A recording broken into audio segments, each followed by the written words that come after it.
Man, it's getting cold out here, but I'm up early to beat that winter wind, to do a quick test flight on this new 5-inch build, this DJI 5-inch build. And then I want to talk about the SIM cable that I picked up off of Amazon. So let's try this out.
It's getting cold out there. One battery pack and my fingers are frozen. But I had to get up and try to beat that winter wind and test out that new DJI 5-inch build. But anyway, hey, how's it going? And welcome back to the channel. If you're new to the channel, my name is Big Ball Vlogs. I do reviews, news, everyday vlogging, and every once in a while I'll do a tutorial. If this video is educational or somewhat entertaining, please consider smashing that like button and maybe subscribing to the channel for new videos when I post them.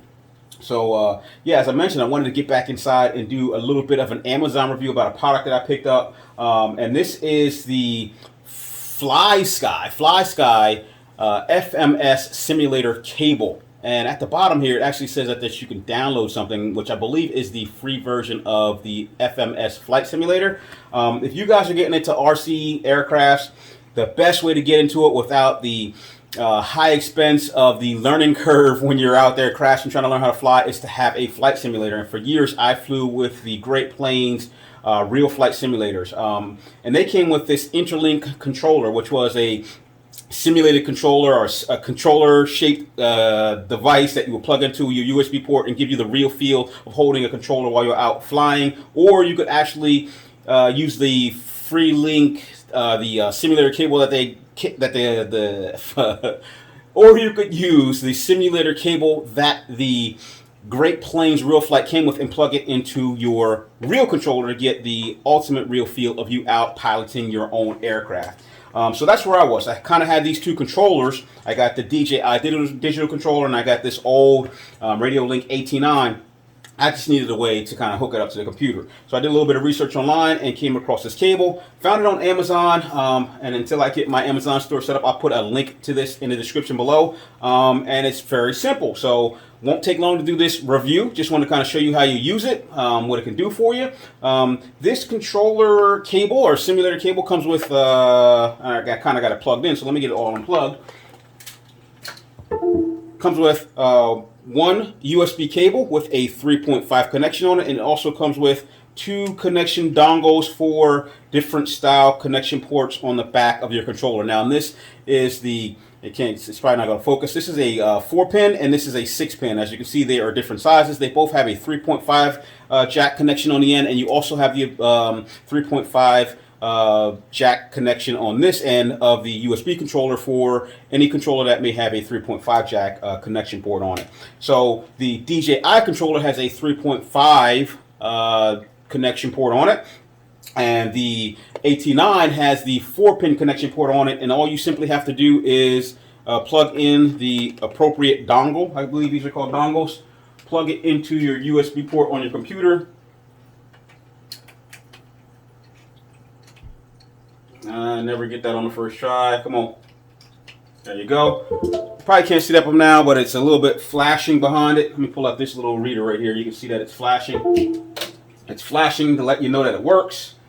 And you just plug this into either your controller, or plug it into the dongle. So we're going to plug that in right now. And I'm going to try to boot up my flight simulator and see if I can actually give you a quick demo of how this works. I'm not going to get into all the flight simulators out there and all the parameters or setups. This was pretty easy to set up. There was no software to download. Once I plugged it in, it recognized it as a USB device. That was it. So let's load up. I use FPV Air 2. Got that off of Steam, but I'm pretty sure you can get it off of, their website or some other video gaming website. I'm going to get this to load up, and hopefully, like I said, my computer's been acting a little bit crazy. It just did a Windows update, and for some reason I'm getting that crash. So there's a driver instability here between either the graphics card software or the new Windows software that was just updated on this computer. So hopefully we can get this thing to load up and run real quick for us. Right now the controller's not on, so if I power that up, as you can see, the simulated FPV quad on the screen has stopped moving, but it does respond to the inputs from my controller. And without a lot of talk, what I'm going to do is I'm going to try to get into a quick track. I like the freestyle tracks because I'm not into racing, so I'm going to go to the mills. We're going to get this to load. Give it a second. It is loaded. We're going to hit continue to fly. And I am in. So, as I said, once you plug this in, it should be working for you. I give a little bit of throttle, and as you can see, the quad does fly. So this is a great way to learn how to fly and shoot gaps and do all that crazy stuff that you see people doing in the videos. I am not as skilled as some of the other pilots out there, so please bear with. I've been really using this to try to practice how to doing some of that crazy, like flippy, rolly stuff, and then shooting between gaps and not crashing into things like I just did just there. And I'm kind of stuck on a beam there. But learning how to shoot gaps and kind of fly those bandos, if you want to do that without breaking up your quad, looking for the gaps, flying through them. Having a sim and a simulator cable is a great way to do it. Let's see if I can get it through this bando here. Alright, here we go. We're going to go for the dive. And I missed the window. Let's get it back out of here. Again, I don't want to take up too much of your time, folks. I just want to kind of show you how this works and not get caught up in simming, because that seems to be what I'm doing right now. But as I was saying, if this is the way you want to get into the hobby without causing yourself a lot of frustration with all of the rebuilds that you have to do when you crash into a beam and smash up that GoPro and smash up the expensive camera on the front of your quad, if you want to learn how to, this was a little bit slow, so I got all my yaw rates and everything down. Learn how to do, those maneuvers like the dives, where these guys are dive bombing things. Definitely do it with a sim cable and learn it without breaking the bank. So, hey, that's all I have for you guys. Hopefully it wasn't too boring, but I'll talk to you later.